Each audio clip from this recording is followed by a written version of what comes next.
Okay, so today we are going to do this step-by-step work with totals. So first what you're going to need to do is select cells A3 through F7. Click the Quick Analysis button and select the Totals tab. Move to the first icon, Sum, with the blue row highlighted in the icon. You'll see Preview on the worksheet of Sum overriding the Total Sales row that was already there.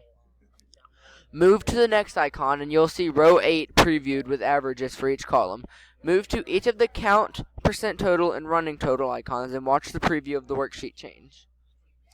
Move to the second sum icon with the orange column highlighted. Notice that the worksheet preview changes to show totals in column G.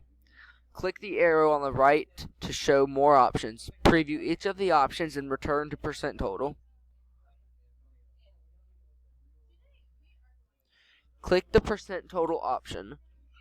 Click cell G3 and look at the formula. Move to cell G2 and type average.